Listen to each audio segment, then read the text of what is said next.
Welcome to Talking Giants, presented by SeatGeek. I'm your host, Bobby Skinner, here with my co-host, Justin Pennick.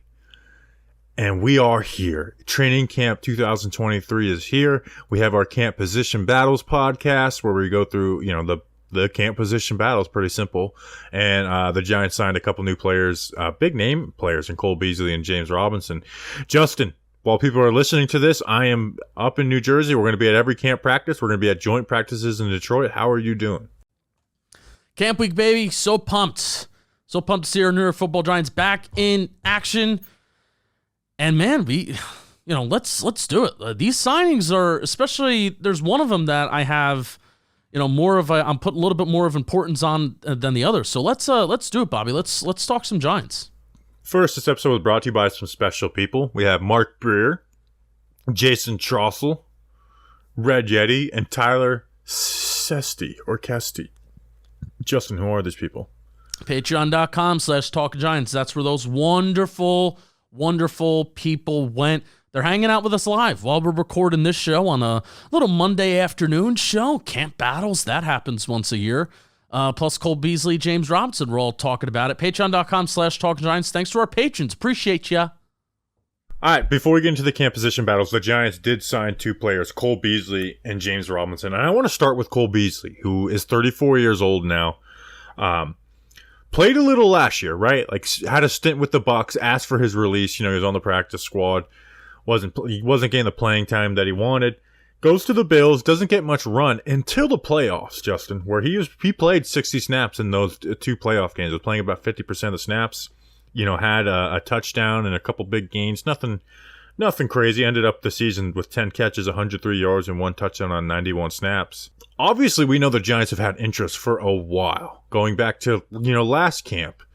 And has that connection with Dable. Like, he was very big for Buffalo, those first three years that he was there with Dable, where he had 693 yards on 82 catches in 2021, had 1,000 yards on 82 in 2020, and then 800 yards in 2019, all while having high catch rates. He was a big, big part of the Buffalo Bills offense, and he was missed greatly last season, where the Bills did not have that Cole Beasley replacement. Khalil Shakir wasn't ready. Jamison Crowder, who was there, they wasn't really getting it down. They had to compensate, but they were actually putting Stephon Diggs a lot in the slot to do some of the stuff that Beasley did in the quick game, the short area, those quick option routes, which is where he's made his money. And they signed him. Obviously, they still didn't have success in the playoffs, but I think this signing, even though he's 34 years old, doesn't have the same athletic ability that he once did. I'm not expecting those numbers that we saw before, Justin. I know because the Giants have a lot of quote-unquote slot wide receivers, this is just like, camp body, and people have written off that, 34 years old. I don't think this signing is as small as other people think, right? Because Cole Beasley, who asked for his release from the Bucs, played in the playoffs for the Buffalo Bills last year, at 34 years old, to me, did not just sign with the New York Giants to be a camp body. And I don't think Brian Dable brought him in here they have a very close relationship, brought him in there to just be a camp body either. I think this guy is going to compete for a roster spot, and unless the entire wide receiver core stays 100% healthy through camp, I do think this guy is playing games for the New York Giants this year. I don't know how much, but like if you told me the bet on does Cole Beasley play regular season games for the Giants this season, I would bet that he does. Yeah, the 5 to 6 wide receivers that the Giants are going to carry on this year's roster, who those are going to be, gets a little bit more cloudier and it gets a little bit more confusing. So I 100% agree with you on everything that you said, and I'll even add this part of it too. My 2 cents just about the Giants roster itself, where the joke, the running joke on Friday was that when the Giants made this signing that, join the million slot wide receivers that the Giants have. Okay, we said on Sterling Shepard's PPP that Sterling Shepard's about 70% outside wide receiver, 30% slot wide receiver. He has outside-inside versatility, but I would not say that Sterling Shepard is a slot wide receiver. Sterling Shepard is a first outside wide receiver, so that's one wide receiver. Paris Campbell, he is, I would say right now, the leading candidate to be slot wide receiver number one. We heard a lot of hype about him during the spring. He also has outside-inside versatility, but definitely Paris Campbell, like slot. Okay. Wan'Dale Robinson coming off the torn ACL, we have hopes for him, somewhat high hopes, but I don't know how, I'm not putting him in pen as like ready to rock and roll. He could start on PUP. He could start this training camp on PUP on some sort of list. So, yeah, man, I think Cole Beasley is coming in here, and I think he is going to play. I think he is going to make this team. It's just a matter of, how is he going to fit with Daniel Jones? How is he going to fit in this offense? And then how will kind of the depth chart crumble as camp goes on? Because we know that it inevitably will because we are Giants fans. Oh, also Jamison Crowder. I'm sorry, too. People were telling me about Jamison Crowder that... Well, the Bills played Cole Beasley over Jamison Crowder last year. Yeah, exactly. Thank you. Sorry about that.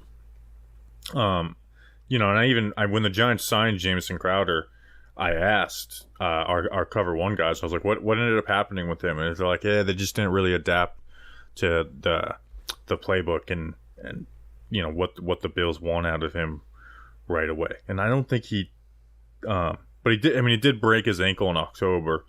But I'm looking up Jamison Crowder stats on the flyer. But yeah, but see, with Cole Beasley. Yeah, is he older and slower? Yeah, but a lot of what he does is not about being fast and explosive. It's about being an extremely smart, reliable slot wide receiver. Yeah, he's never been a high yak guy, and he's never been a high average depth of target guy. Like this is going to be the chains kind of guy. Like he runs those option routes, wins leverage, and gets you an 8-yard catch. Richie James. Yeah, that's what he does. Yeah, Jamison Crowder had 6 catches for 60 yards through 4 games with them on 13 targets. So yeah, I mean, obviously he got injured last year, but there was not much. There was not a huge role for him in there.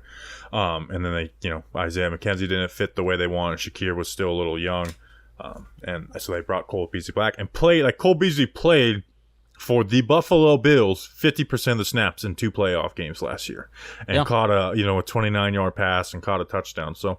Like I said, if the whole wide receiver core stays 100% healthy and is all ready to go for week 1, yeah, Cole Beasley probably gets cut. But we know that that's usually not the case with the New York Giants, and especially this wide receiver room.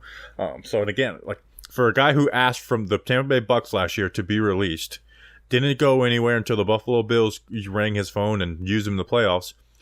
I don't think at 34 years old he's coming back just to be a camp body. Like there's no money in that. The money doesn't kick. You get the stipend. You get for being in training camp, but those contracts don't start hitting till week 1, and I don't think they gave him any guaranteed money or any signing bonus to put him in there. So, Cole Beasley, I think you can actually make this roster. Now, James Robinson, when you look at paper, it's like, hey, this guy's been a 1,000-yard rusher, only 25 years old. He, with Saquon out, has a chance to come in here and fight for a roster spot. A very interesting career, right? Where in 2020, undrafted free agent, comes in, has 1,400 yards that season, 10 touchdowns, bam. Through 2021, through 11 games, he has 1,000 scrimmage yards and then tears his Achilles. Comes back last year, and his numbers didn't look bad to start with Jacksonville, but Jacksonville traded him for that 6th-round pick, and he was just out of shape and slow for the Jets. And you're like, okay, well, hey, coming off of a torn Achilles, we saw, Saquon Barkley had an amazing year. We saw how bad he was coming off of the ACL, MCL. The Patriots signed him to a 2-year, $4 million deal that was worth up to $8 million in incentives. They cut him in minicamp, which is physical time, like basically like, hey, we don't trust this guy's body. So I don't know if that was due to just being bad coming off the injury or laziness, where he let himself get out of shape, but I think he again does have a chance to fight for a roster spot, like for that third running back spot if Saquon Barkley's there. If they put it up between him and Breida, but because I think they like Breida, Eric Gray's not going anywhere, and Saquon Barkley does show up, I do think James Robinson ends up being a cut candidate. Yeah, I agree with that too. I'm looking at his yards before contact per attempt numbers. These are some really good numbers, and usually yards before contact, it could be kind of a running back thing. Hey, how can you avoid contact, right? But also I kind of view it as an offensive line thing. So 2021, 2.7 yards before contact per attempt. 2022, 2.6 across the two teams that he was on. Ironically enough, 2020, his best year, his 1,000-yard year, it was 1.9 yards before contact per attempt, which is not great. Like, that's like Saquon Barkley with the Giants' offensive line. Yeah, he was breaking tackles that rookie year. Like he was a fun back to watch. But this is where it gets bad because 2021, 2022, yards before contact is above 2.5 yards, but the yards per attempt is, like last year it was 3.9. So yeah, the Jets, it was 2.7. Yeah, so Jets, that's not fantastic. I was talking with Zach Rosenblatt. Like, he was out of shape and slow with the Jets last year, and the Patriots cut him, which isn't a good sign. So maybe that was a wake-up call. Maybe it is just due injury-related and it needs time. But again, a camp body. This is the one where I think it's more of a candidate for to be a camp body. Yeah, I agree. But at the same, he is a 25-year-old back who put up 1,400 scrimmage yards as a rookie. So there is some glimmer of hope that there's a good back in there, and the Giants got him. Like, hey, if he looks good, like if we see him the first 2 weeks of camp preseason game, he looks good, then I will put him on the roster. Put him on the roster. Figure out a way to keep this guy on the roster. He's shown he's been a talented back before. He looks good now. Looks like he's in shape, can move well. He's breaking tackles in preseason. Bring him in. But as of now, going off of what happened last year with the Jets and then being cut by the Patriots, I don't think it looks it's not a great outlook for James Robinson. Yeah, catches some passes too, even if they're just dump offs or whatever out of the backfield. 49 catches, 31 catches in 2021 or from 2020 and 2021. So yeah, what's James his Robinson completion percentage? Because that's the true test of a great receiving back. Yeah, in his 3 years with Jacksonville, 76.1%. Mike Tannenbaum, give this guy the max. Yeah, I have way more of a reaction to Cole Beasley than James Robinson. Well, it's just, James Robinson's looking for another chance in the NFL. Cole Beasley's done his damage in the NFL. Like, he's not coming out here for a chance. He's coming out here to play. And he knows the offense really well with those option routes, that quick game, and again, his game's not predicated on being a burner or making tough contested catches. Like, that's not what his game's predicated on. So I think all right, here's a question for you. Wednesday, first practice. We're going to be there. It's going to be a walkthrough. What team is Cole Beasley with? Day one is a little bit of politics. It's kind of seniority. If Wandale is practicing, third team. If Wandale's not practicing, second team over Jamison Crowder. Okay. All right, let's get into these camp battles. Before that, Justin, this episode was brought to you by SeatGeek. If you don't know what SeatGeek is, they're a ticketing app that makes buying tickets super simple. With over 28 million downloads, SeatGeek is the #1 rated ticketing app. There are more than 70,000 events every single day on SeatGeek, including sports, concerts, festivals, and more. Justin, we're going to Detroit. We are. I was thinking maybe going to a Tigers game. Do they have a nice stadium in Detroit? I think they do, right? I have no clue. I think they had an All-Star game, so I'm thinking, and tickets got to be cheap because the Tigers suck, right? Tigers do suck, so we're going to get a lot of green deals. Yeah. Maybe we'll figure out a way to use SeatGeek and get in a luxury box or something in Detroit. Whoa! Get in with those people. So they always want to make sure you're getting a good deal. We'll say it again. If you're a Giants and Tigers fan, come say hi to us. Yeah. And hey, even if it's not a crappy team, you can get good deals. I was looking at Yankees Mets tickets, which I don't think we're gonna have time to go to. But it's like, oh wow, there's some good deals on here thanks to SeatGeek. They always want to make sure that you are getting a good deal. So when you're on the app, look for the green dots. Green means good, red means bad. Every ticket is backed by their buyer guarantee, and SeatGeek is the only site that lets you return your tickets ahead of the event with swaps. We've got the hookup. Use code GIANTS for $20 off your first purchase at SeatGeek. That's $20 off your first purchase with promo code GIANTS. Click the link in the description to download the app. I'm going to get my dad's birthday present this year off SeatGeek. You'll be glad you did. I think. I was talking with my brother about it today. All right. Camp position battles. This is the podcast we do every single year. It's pretty simple. We're just going through the actual battles. And usually Twitter, and we put up the polls on Twitter and Instagram, which is always fun. People telling us, well, whoever plays better in camp, we know that's not the purpose of the polls. Usually it's always pretty unanimous on where they go. But we had on left guard and linebacker 2, which I think are the truest of competitions. Twitter and Instagram disagreed on both those, which I think is very interesting, which usually doesn't happen, and pretty close votes. And the linebacker 2 had the closest vote we've ever had in this. But we have 6. We got left guard, running back 2, technically RB1 until Saquon shows up, nickel corner, linebacker 2, safety, and then edge 4 we threw on there. We're going to start with left guard, though, which I think is the most important one, Justin. Linebacker might be the most wide open one, but left guard is probably the most important one. So we have Josh Azudu versus Ben Bredesen. Twitter voted Josh Azudu 53%, Bredesen 47%. Instagram very close. Bredesen got 51%, Azudu got 49%. So Twitter's going Azudu, Instagram Ben Bredesen.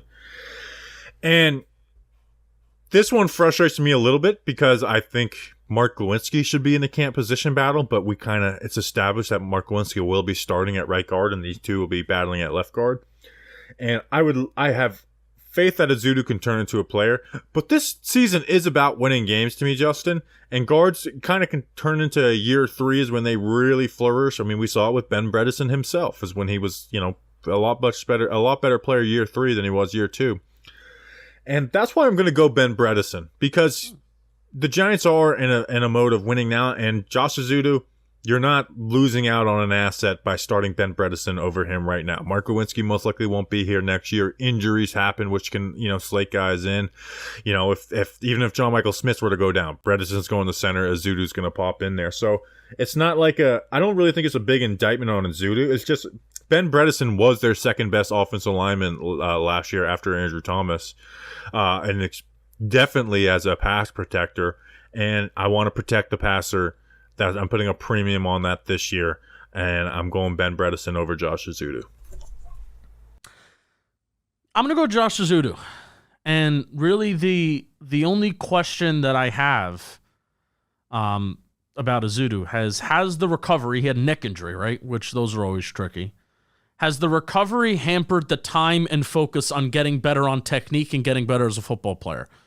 Because the year between year 1 and year 2, it could be even year 2 and year 3 for Josh Azudu. This could be like him next year. But I feel like taking what went wrong in year 1 and then fully working on technique, since in season, you talk about this all the time, Bobby, in season you're not fully working on technique. You're preparing for the opponent the next week. You're not working and developing on your game. And this is credit to Josh Azudu that he was able to get better in some technical aspects as the year did go on. But it sucks that he has that neck injury because now you have to rehab back for that, and you kind of gotta take, let the body move at its natural pace and natural course of recovery, right? So how's the recovery hampered the time and focus on getting better on technique? That's the main question I have about Josh Azudu. But why I still hope Josh Azudu wins this camp job, and I think he can, and I think he will. He has the athleticism upside, he has the fast feet, and he has like the mauling nature in the running game. I think Azudu at his best and reaching his potential, it is better than Ben Bredesen at his best and his potential. But the higher floor goes to Ben Bredesen, but the higher ceiling goes to Josh Azudu. And I hope Josh Azudu hits his ceiling, and I hope he hits it this year. Yeah, I'm that's something I'm rooting for in camp, is Azudu to stand out and be good to go. Because hey, foot speed is the name of the game for offensive linemen. It's what differentiates great from good. There's a lot of offensive linemen who have really good technique and stuff, but they don't have that great foot speed and stuff from being great. Azudu has that, so that's gonna be an interesting camp position battle. I'm also interested because Bredesen was getting a little bit of work in center in the OTAs. Is that, do they let him solely focus on a battle for left guard, or are they, giving him second team center reps or splitting with John Michael Smith? Do they let him focus? And that could be a negative for Bredesen at the end of the day, if they're kind of training him, if they're cross training him at, left guard, center, and right guard to get that versatility out, which is Bredesen's the best suited on the line to do that. But also, you don't let a guy who could be starting focus solely on that starting position. So, but I'm going to go Bredesen just because, hey, I want to have some trust as a pass protector, and Bredesen gives me that. All right, so you agree with Twitter, I agree with Instagram, my people from the gram. Or you agree with X. By the way, I signed up for Twitter Blue. Did you do it? No. You Not should. yet. I should. I decided to do it for training camp. One, the videos are better, and as breakdowns show out, those end up being... The most annoying thing is having to tweet at Bobby Skinner from the Talking Giants account with a video over 2 minutes, 20 seconds long, and everyone starts liking that video and quote tweeting that video. It's like, no, look, don't look at that one. Don't look at that. And they just promote it. So, RB2. This is if Saquon is there, playing like we're assuming. Twitter said Eric Gray 57%, Matt Breida 43%. Instagram said Eric Gray 60%, Matt Breida 40%. Justin, who are you going? This is tough. Matt Breida. Well, you can. It really does depend. Like if Saquon's there, like if you want a spell back, maybe that's Matt Breida. And Matt Breida gives you a little more receiving threat with his speed. You know that like Matt Breida is going to be used regardless. But I'm actually going to go Eric Gray just because you know what I really do like Eric Gray, man. And this is.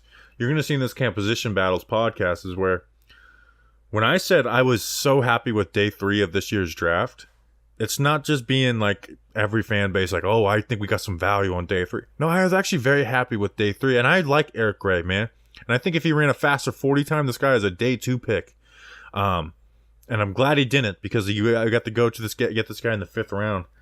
I trust Eric Gray. I do. I think he's going to be a solid back in the NFL. And Breida maybe doesn't have that ability to put his shoulder down and run through guys. Now, Breida's going to be used in those speed sweeps. You put him in some 2-back sets with him and Saquon.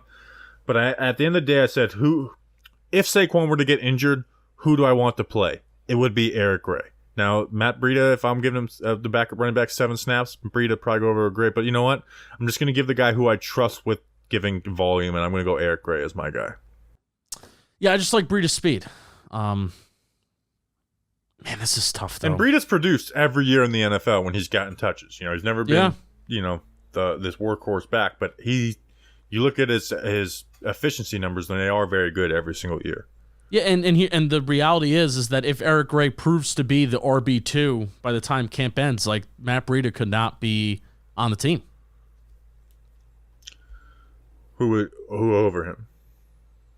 I mean, it would be Saquon Barkley, RB1, Gray, RB2, and then, Gary Brightwell and all of his special teams prowess as RB3. I don't think they like Brightwell as much as the last regime did, though. Okay.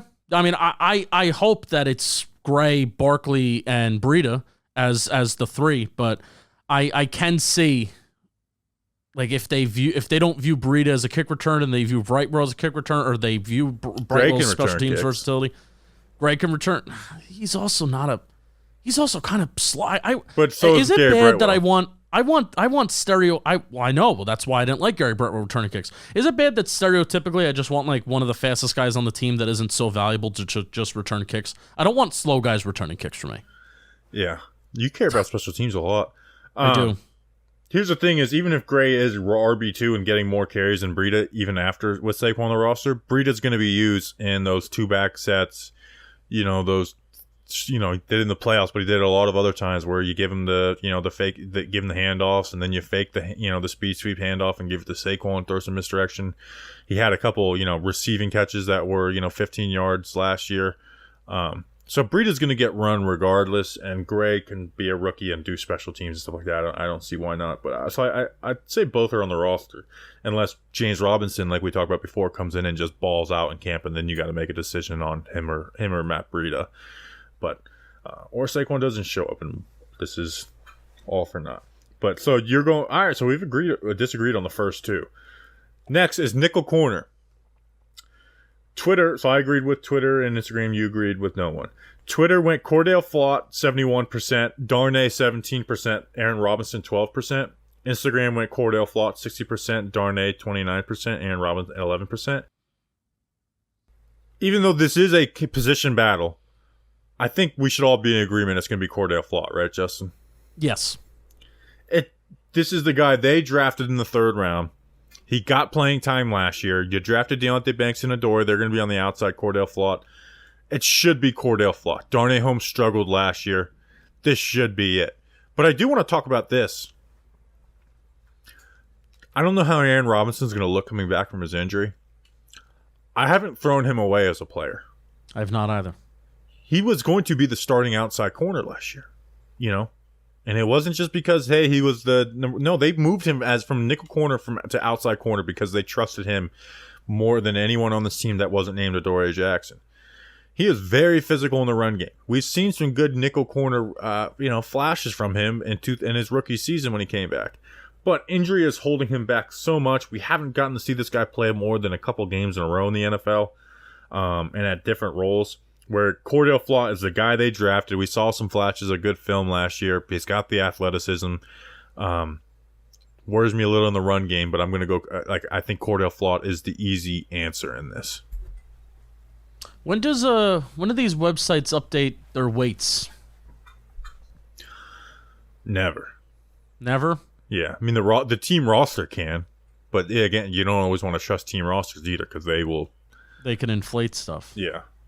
So it'll have to be a look thing, or Cordell Flott tells us how much he weighs in an interview or something. All right, that would be great if somebody on the beat can ask Cordell Flott. Maybe there was a Giants huddle interview that I missed, and John Schmelk or whoever asked Cordell Flott how much weight did you put on, because that's certainly part of Cordell Flott's evaluation. Something that's still crazy: Cordell Flott's turning 22 in August. He's not even 22 yet. So is he ready? I mean, I think that's honestly the main question, because no matter how flawed you view Darnay Holmes, and Darnay Holmes was bad last year, there's a difference between being bad and there's a difference between being like a disaster that you just have to get off the field. And it felt like that at times with Darnay Holmes, but then remember, the Tevin Wades of the world, and then remember Grant Haley. Those are just flat out disasters that you have to get off the football field and you have to bench. Darnay Holmes is not one of those guys. And Darnay Holmes is also just put in a tough scenario because this Wink Martindale defense does not fit what he does well and technically what he was drafted to do with Patrick Graham. Very successful draft pick, Darnay Holmes. But is Cordell Flott ready? Turning 22 in August, like I said. I still have this little back and forth in my brain, Bobby. He looked all right on the outside last year, and it didn't, for whatever reason, the Giants didn't seem to think he was ready to play in the slot last year. And he, remember facing up with A.J. Brown. He weird time to, okay, Cordell Flott, we're going to roll you out and really going to play you now. It was against the first Eagles game against A.J. Brown, and he did all right, looked decent. The second Philly game, he was out there a decent amount, and of course, the play that he makes in the playoff game on a third down to help seal that win. So, but that was he played slot once Adoree Jackson came back, which was the playoffs. Mm-hmm. That nice play made was covering KJ Osborne as a slot wide receiver. I think the advantage that he has is even if let's just say he's lacking a little bit in, maybe the quickness department or IQ, he had his rookie. I think he had the perfect amount of playing time, especially for how light he was and how young he was. But if this is his first full year starting, then it will be, he's going to have some sort of growing pains, I think, this year inevitably. But because of his size and because of his length, I think that's going to help him out a ton in the areas. And let's just say that's the opposite of what Darnay Holmes, Darnay Holmes does not have that length, and he does not have that going for him. Man, talk about not realizing something. He only played 3 snaps in that playoff game versus the Vikings. And one of them was an extremely important play. Yeah. Arguably, it's like a top 10 defensive play for the Giants in the 2022 season. And then he played almost exclusively on the outside last season. So yeah. I mean, 260 snaps to 15 in the slot. I was kind of surprised to hear, because you had Ryan Dunleavy, who's been plugged in to the team, come on our show and say there are some people in the building that didn't think he can handle the slot, and at least last year, and that's why he moved to the outside last year. And then we heard in the spring that, all right, they're trying him out there in the slot again. So we'll see where he lines up in camp, and as the month of August moves on, where he's lining up and what he's doing. I hope it is the slot. Flott is the ultimate, we're either going to love you and maybe even overrate you this season, or we're going to hate you and move on from you, from the fan base. And the reason why it's people are like, well, he's better on the outside than the slot, is people think, oh, well, outside, bigger receivers, better blockers, which can make sense. But the slot defender is so important into the run game in today's NFL. Where it's like you have to come out and play, and that's where Flott got bullied a little bit in the run game. So everyone agrees Flott, though. Yeah. All right, before we get into linebacker 2, which is a very close but uninspiring battle, Justin, why don't you talk to us about something? I'll talk to you about something, and that is ppv.com, pay-per-view, if you were wondering. This Saturday, July 29th, 8 p.m. Eastern, I'm getting together with some of my buddies, and I'm going to be watching this. Errol Spence Jr. versus Terrence Crawford, undisputed welterweight world championship. It's live on ppv.com. Our guy, Dan Canobio, Chris Algieri, Ronnie Jerez, Inside Boxing Live, they're going to be making their way out to Las Vegas, and PPV, they're like sponsoring that trip. So that's awesome. Thanks to PPV for sending our Inside Boxing Live guys out there. If you can see behind me, there they are. Dan Canobio, Chris Algieri. There they are behind me. For Spence Crawford, the chat host will be our very own Dan Canobio and Chris Algieri, and legendary boxing writer Lance Pugmire. How do you like that? PPV is the most convenient, most reliable, most engaging way to stream pay-per-view events, and there are no subscriptions required ever. You can download the ppv.com app to all your favorite devices, and you can watch on your computer, phone, and of course on your big screen TV. Order Spence Crawford, like me, on ppv.com right now. Believe me, it is the very best way to watch this fight, and you do not want to miss out. Get some Talking Giants versus the world in the chat. How about that? That'd be pretty cool. Dan Canobio will be like, "What's going on?" And everybody will know what's going on. You'll be glad you did. I sent a gift to the office. It's going to get there this week. A gift or a GIF? A gift. Oh. I don't think a GIF would take that long to show up to the office. Hey, I wasn't sure. Something from my Uncle Mike. A little decoration for the office. I'm gonna take over that. Like, there's all this other stuff out there. Like you saw. So is the picture of me, you, Danny, and Julian still at the front? It's still there. Okay. Yes, it is. I'm just gonna slowly just take over that, like just one piece of thing at a time. Took us a couple of years to even get in the office in some way or shape or form. So we're gonna do that. We're gonna take it over now. Inside linebacker 2. Jared Davis was not a part of this because of his injury, obviously. Sad. Which Jared Davis, if healthy, was gonna be my pick. Yes. He was gonna 100%. Be my pick. Linebacker 2 next to Bobby Okereke. Twitter went Darian Beavers 67%, which means Micah McFadden only got 33%. On Instagram, usually how the vote looks in 2 hours in is how it ends up being around. I looked at the night before the poll ended, and Beavers was up. And on Instagram, Micah McFadden got 50.3% of the vote.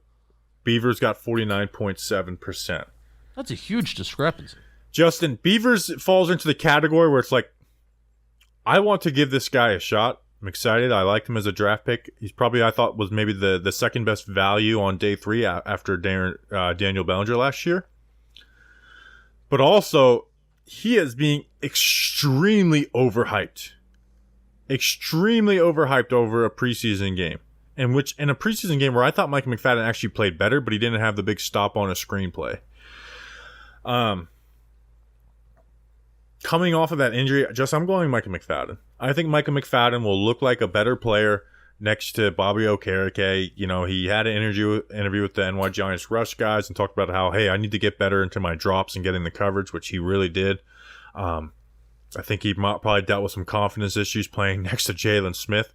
I'm going to go Micah McFadden. I don't have any confidence in this, and I'm not excited for it, but I am going to go Micah McFadden to be the starter next to Bobby Okereke. And this guy will play over 50% of the snaps. The linebacker 2 plays. Yeah. Yeah, I am adamantly going Micah McFadden too. And I'm with you. I want to give Darren Beavers a shot. And if he surprises us, or I'm not even going to say if he surprises us in camp and preseason. Like, that surprise is like you earning that spot is going to have to go into the season. This is Darian Beavers' rookie year. He didn't have a year last year. He didn't start in any regular season games. So Micah McFadden has been there, done that. He's going to have Bobby Okereke next to him, like you said. I thought Micah McFadden somewhat ended the season a little bit better than how he started it. Had some more flashier, playmaking plays. Like I remember in Vikings games. I thought the Eagles game, that final week, I thought he actually looked pretty good. And that was with, he was playing next to Gerard Davis, who was getting the majority of the snaps. So look at how that correlates to each other when you have, linebackers playing next to each other that are somewhat competent. So I'm going Micah McFadden, and I'm adamant on this. This is his second year. He's got the rookie year struggles, hopefully, most of it behind him. And everybody else is, and including the defensive line, is better this year. I like the point you made about, no, not just camp and preseason. And I want to give a hint to our listeners. After we analyze preseason, right? Very, very intensely, we analyze preseason more so than the average eye. Probably too much. Linebackers and running backs always look better in preseason. For linebackers, it's just simple reads and you're able to get downhill quicker. So remember how good Austin Calitro looked in preseason? All of our linebackers, Tate Crowder, all of our linebackers look good in preseason games. Do not overreact to linebacker play in preseason. So me, you, and Instagram are going McFadden, and it's us versus Twitter on this. All right, two more. This one I'm interested in because I think it could go a bunch of different ways. So safety next to McKinney. Twitter went Belton 55%, Bobby McCain 24%, Jason Pinnock 15%, Javarius Owens 6%. I maybe should have added Nick McLeod into this, but we've never really seen Nick McLeod play safety, and I figured if he wins it, he wins it. But I left him out. I left four guys who we've watched consistent safety film of.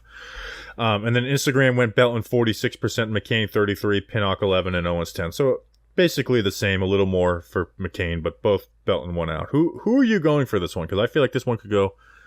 I think you could actually make an argument for 5 different guys. Yeah, and that exact reason is why if there was one that I would choose to cop out on and say, well, I think it's going to be a rotation week to week, and I think it depends on the game plan and where you want to play Xavier McKinney, and if you want to put McKinney in the box, then I think it's going to be McCain. If you want to put McKinney deep, then I may say Pinnock and Owens. But if we're choosing one that's going to win the battle and we're choosing one that's going to get the majority of the snaps, it's going to be Dane Belton. But Bobby McCain's spring. Bobby McCain's a player that I have circled on looking at how he's used, how often he's used, and where he's making plays out there, because Bobby McCain apparently had a pretty good spring, and he was making interceptions, and he was making some plays back there at that safety spot. But for the sake of, I want the draft pick to work out, and I want this guy to be maybe even like the next Julian Love, an underrated guy that can play anywhere, I'm going to go Dane Belton. Yeah. McCain has very solid coverage experience, and I don't want to put him at nickel corner like the Commanders did last year, but he does have solid coverage experience. But I'm going to go back to what I said about how I really was impressed with the day 3 of this last draft. Oh, you're going to do it, aren't you? I have conviction on this guy. Javarius Owens, the 7th round pick out of Houston. I truly do have conviction that I think this guy can contribute in the NFL. And to me, I think he is the most versatile, right? Where McCain is kind of more just a coverage player, not going to have him fit up in the run game. Belton, I don't think he fits great in the box. I don't think he's great playing deep. He's kind of the best on man coverage. Pinnock is the best athlete, but hasn't really figured out the safety. I think Owens is the best all around and the guy I trust in the box the most. And I have confidence in Javarius Owens, where I'm excited for this guy. I think we're going to look back and man, that's the 7th round who put up real playing time in the NFL. So I'm going to go Javarius Owens. I'm going I wouldn't, any other person I would not have big conviction on, but I do have conviction that I really do like Javarius Owens. Watching his film was very fun at Houston.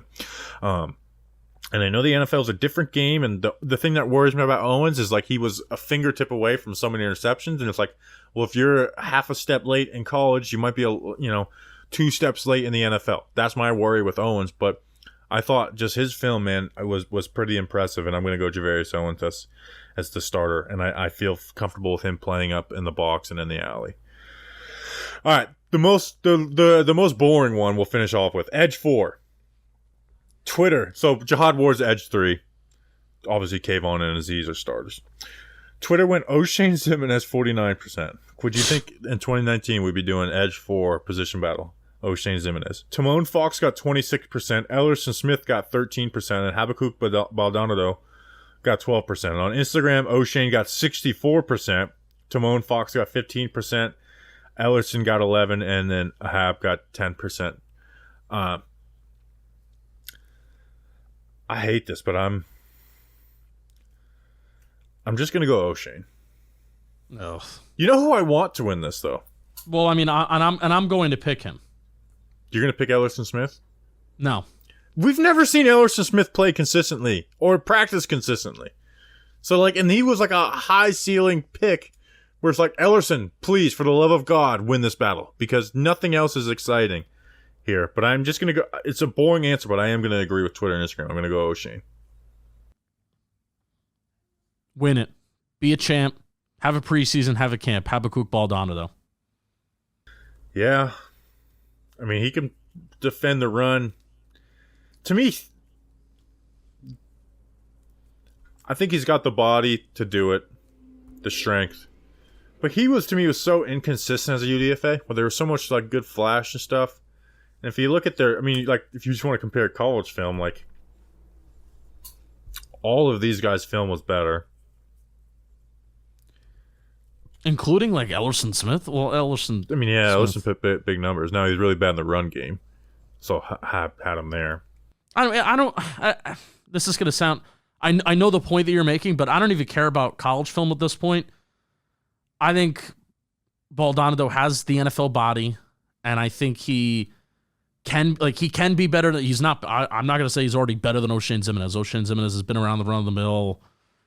I just want him to be better than the rest of these guys because if he can prove that he can be better than them, I think he easily will be better than them. See, I think if I want Ellerson Smith because at least there's some hope there for a ceiling. You know, like with Baldonado, it's like the ceiling for you is a good run defender who can put together a pass rush rep here or there. O'Shane, it's not good. Fox at least rushes with a plan, but it's not consistently successful. Ellerson's the one. This is a depressing position battle, which I guess is the last guy on the depth chart, so it's not always going to be super exciting. But it kind of this is why it sucks even more is because we don't have a guy to battle for Jihad Ward for Edge 3, which would be nice. That's what I would like. I would like to do an Edge 3 battle, but the fact that none of these 4 guys can even make us do an Edge 3 poll with Jihad Ward is what's depressing to me. Yeah. Like, I honestly don't... Like, I view O'Shane Ximines and Jihad Ward on, like, the same level of ability to get after the quarterback. Maybe O'Shane a little bit more. Getting to the... I would say Jihad, because at least O'Shane doesn't do anything. Watch. He's just like... O'Shane Ximines is a pass rushing specialist who's not good at rushing the passer. Yeah. And I picked him, which sucks. Yeah. We differed on like a ton. I think I actually may make a graphic tomorrow. Usually because we don't. So we differed on 1, 2, 4 out of 6 we differed. We agreed on nickel and linebacker too. I'm going to make a graphic because of how much we differed. And it'll be like, oh, who's right, who's wrong. And yeah, Bob, I agree with Bob. Should we throw Twitter and Instagram on there too? Yeah, why not? Four categories. Yeah. All right. So we will be back. We will have a player profile projection for you tomorrow. We'll be at camp, so make sure to be subscribed to the YouTube because we're going to be doing live streams after every practice. So 11 practices that we will have. We'll have post practice live streams. So make sure to be subscribed on the YouTube. Follow us. We never asked for you to follow us on Twitter, but training camp. You can't watch the games. You can't watch the practices if you're not there. So follow at Talking Giants, at Bobby Skinner _ and at Justin Pennick. So make sure you're following us on Twitter because that will be the best way to get updates on training camp and everything. So I'm excited for it. We're here. You're looking at me in Florida, but when you're listening to me in New Jersey. So we appreciate you guys. We will see you tomorrow. Until then, let's go Big Blue.